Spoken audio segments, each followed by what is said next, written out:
Hi guys, I'm Shmee, hello and welcome back to the channel where this afternoon at the Goodwood Festival of Speed we're being reunited with a car that brings very fond memories to me, the Bugatti Veyron Super Sport WRE, the World Record Edition. In fact, the very car that back in 2010 broke the production car world speed record with a top speed of 268 miles per hour. And in fact, in 2015, 7 years ago, my first ever hypercar passenger lap, the Nurburgring Nordschleife, was on board this car at the Nordschleife during the N24 with Andy Wallace, who's actually going to be driving today in the Chiron Super Sport 300+. We have the trio of Bugatti record cars here, the Grand Sport Vitesse WRC, the Super Sport WRE, and I'm going to be back on board this car with Pierre-Henri Raphanel, who took me out recently in Molsheim in the Chiron Super Sport, but today to be back with a legend. This car is so significant, the 1200 horsepower Veyron WRE. Let's have a quick look around before it will be time to line up to go up the Festival of Speed Hillclimb to see what that power is like here on the tarmac of Goodwood. All three cars wear the distinct black and orange combination, the exposed carbon fibre with the orange accents, but there were only 5 of these made for customers, the Veyron Super Sport World Record Edition. There were 48 Super Sports in total, the Super Sport being the 1,200 horsepower version of the Bugatti Veyron, as opposed to the regular 1,001 horsepower 16.4 came originally. They also introduced the Grand Sport Vitesse, being the convertible or targa top version of the Super Sport with 1,200 horsepower. They made a few hundred of those in total, 150 I think or so. The WRC, there were 8 of them, again with the black and orange, before we now have this car, the Chiron Super Sport 300+. It's gone 305 miles per hour. There are 30 customer cars, but each of these 3 are the individual record cars. This is the 304.77 mile per hour car. That is the 254 mile per hour car. That is the 268 miles per hour car. And all 3 of them are here lined up at Goodwood for the hill climb runs. Look at this, the really, really dark tinted exposed carbon fibre with those orange accents. The distinct livery has become a bit of a tradition, a bit of an icon for Bugatti. And in a second, it's going to be this car for me out on the hill climb run.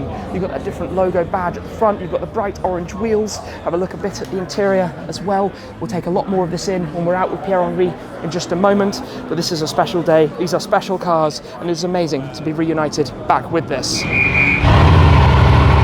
Cars start up, ready to be taken out to the line. The cars are rolling round to the other side. Look at the exposed carbon in the sunshine. I'm super excited to get into that in just a moment. Followed by the WRC, the world record convertible, the fastest convertible car at the time, the fastest open-topped car in the world.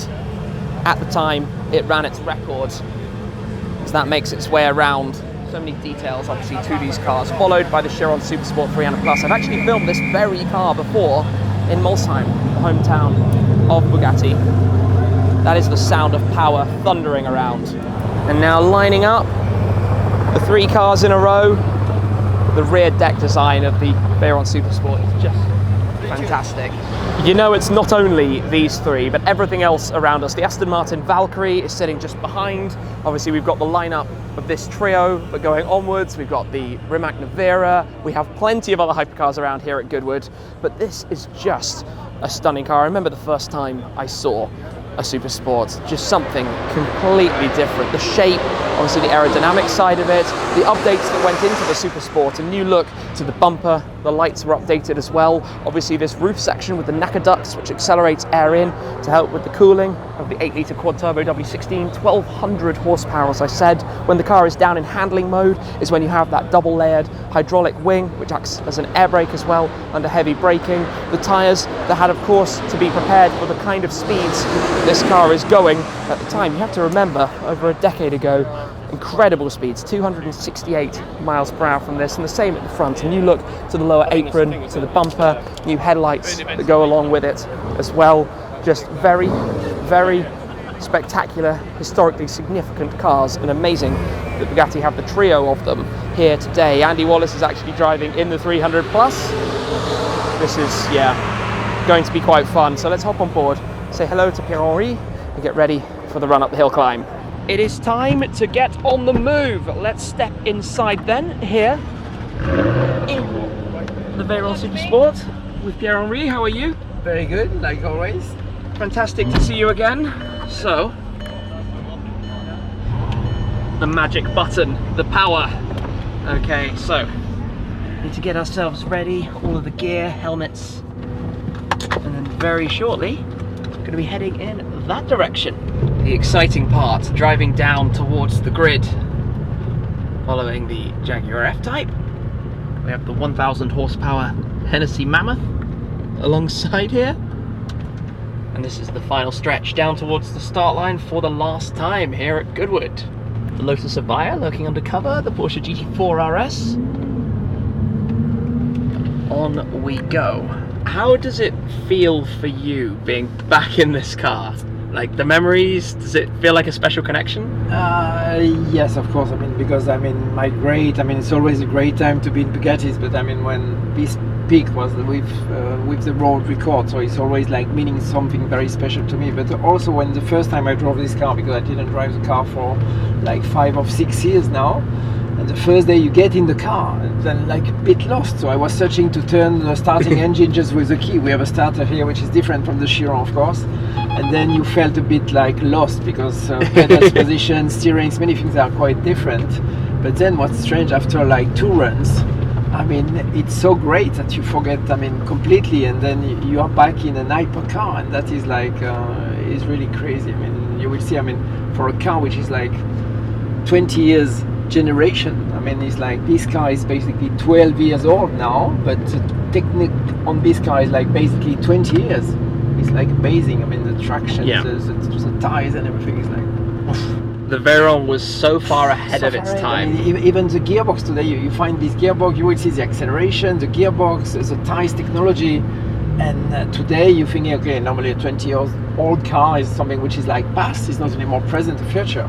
You go in this car, and it's gone like, if it's like the best of what you can drive today. Yeah, and I think it's amazing, to be honest, that, you know, in this line of cars all being pushed up the hill climb here at Festival of Speed, this car and the others in this line, they're not just in the museum, they're being driven. Yeah, this car is actually 70,245 kilometers, so I guess like something like 40,000 miles, because basically what's always strange in Bugatti is that we're not building cars to achieve world record. We're building cars, and this car can just achieve world record. Okay. And then when we're doing it, of course, it's part of what the car is doing. But then after the car continues its life, and the life of the car is to do test drive, demonstration, customer use, engineer development, and the life is not finishing just the day of the world record. That is like a bit unique from our company. Completely. Really fun. There are some amazing cars here. It's a unique opportunity. It's the Valkyrie rolls by with the doors up. We'll have to get ourselves ready before we're up to the start line. We're heading up now then, towards the start line. We're in handling mode. Yes. But there's not much else you need to change or do, or... Just drive. Just kind of hop in and get ready and off we go. I look forward to be reminded of the power. Wait for the moment. Wait for the signal. Head back. Oh, there we go. Oh, you feel that.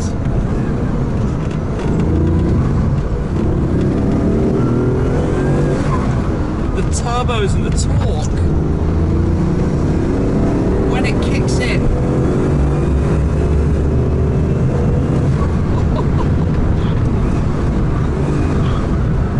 We arrive at Moulcombe.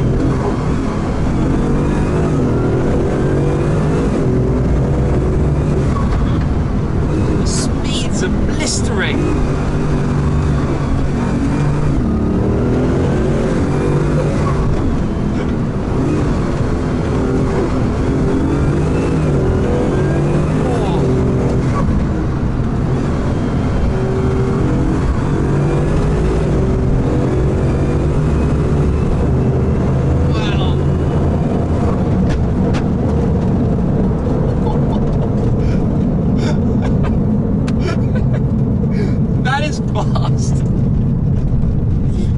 Past or back to the future?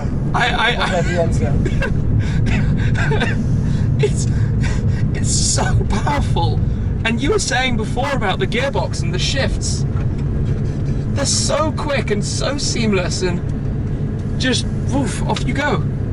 This is incredible, honestly. I mean, even for, I mean, we are constantly in hypercars, and then you're going in this car and you see what a car can do, like in a, like nearly effortless, and you think that 20 years ago was like, I mean, still today. I mean, if you had a car like that in your garage, you are, like I always say, king. You are a king in the world, and then barely don't need anything else than that. And of course, technology has been improved. If you go in a Chiron, it's much better, but this level is already so high. I mean, but you know, we talk about it, and I think you talk about it every time you take a customer for a drive. And the thing is, there's nothing else like a Bugatti. It's this unique combination of effortless power, quality, the feel, the finish, all of the different things that you touch. And like you saying, it's a 20-year-old car. It's done 70,000. I mean, it's just like, and you're going up, you put power. And if I was showing you the book of what the car did as test recently, because the car was not used forever, and you think, okay, I just like put key, fuel, start, and it's like a magic car. So and off you go again. It's just ready to immediately rock and roll and go straight on out. I mean, I have to say thank you very much, because it's always a pleasure. I mean, when we're doing that, of course, it's exciting for us, but then, you know, like it's a dynamic car, you feel the power, you feel like it's still like handling well. It's deep, not careful. It's not like you feel like we are not under control. So I mean, I really like this philosophy, which is like, I guess, unique and comparable. As you said, Bugatti was saying that Ettore in the past, if it's comparable. I mean, there's not anymore Bugatti. So, and that is good to see, because some other like get a bit of smoke when they are new. Yes. Whereas this just out the box, every car absolutely perfect. If it's comparable, it's no longer a Bugatti. Thank you very much. It was a pleasure. Thank you for the run. I just love this. When a car like the AMG 1, in its full track mode, lowered suspension, double wing up, louvers over the front arches, open, pulls in, actually sounds louder than I'm familiar with hearing it sound. Oh, there we go. It just jumped up the suspension. I wonder if it's about to, it's leveling the suspension right now. Oh, close the front louvers, pop the wing down. Always fun to see. Would love to hear that revving away. A lot of noise out of it. Hispano Suiza Carmen, the Bugattis. If you're wondering, by the way, about the lack of seat in this car, they did actually measure that all of the technical equipment weighs more than the seat that's been removed, which is all added, of course, for the record run of the Chiron. So it actually hinders the car rather than benefits it. I need to make sure I'm out of the way, so we'll walk over and head through this sea of lovely cars around here. The Jesko Attack burbling away. Zenvo chilling here as well at the moment with the crazy wing, as people love to call it. P1 ahead, Valkyrie. Just look at the design of this. You don't want to hurt yourself on that. Yeah, what a weekend. An amazing display of cars. I can't wait for the 296 GTS to join the Schmeemobiles for too long as well. This is what we like. That was the Regira starting, the sounds, the vibes, the entire lineup, the noise of this burbling away. I say burbling away, the burble is the Regira. This is more like a murmur.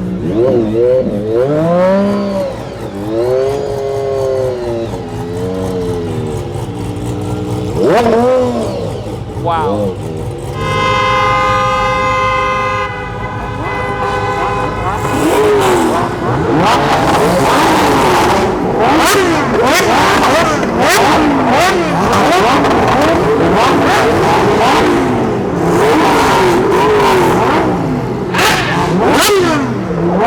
Between the T50 and the Falcon, my ears are in trouble.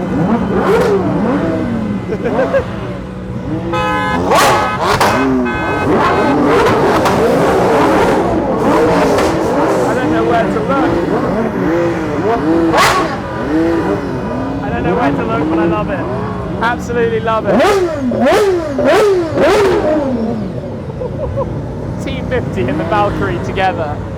Arturo revving away there. That was special. That was very special. We make our way back down the hill. AMG 1 in tow, blinking away behind us. No chance to overtake. No chance to overtake. Stuck behind. You only see a Bugatti from the rear. You only see a Bugatti from the rear. What a beautiful afternoon. Absolutely magnificent. Goodwood Festival of Speed has been wonderful. Always a nice wave, and thanks to the marshals for their superb work over the weekend as we cruise back down with the ears recovering from that little rev and horn off as we started up there. This is very much the other side of this car. It's just a gentle, leisurely cruise. Just rolling on down, silent, or near silent, comfortable. Exactly, I mean, remembering when you're saying that, I mean, the day of the world record, and then you achieve this extreme speed, and then you think, okay, that's a higher speed, which was possible in 2010, and then you're just going back to Wolfsburg, like, as we're doing now, and yeah, and you think, like, is it possible to, that's the same day, and it was, that was like a bit surprising. That's amazing. Did you drive it back after the run? Yeah, we had to drive it. I mean, I drove it to the city. I mean, where we were and customer were, and yeah, we reached the end of a magnificent show here. Everybody has a little bit of fun to celebrate the end.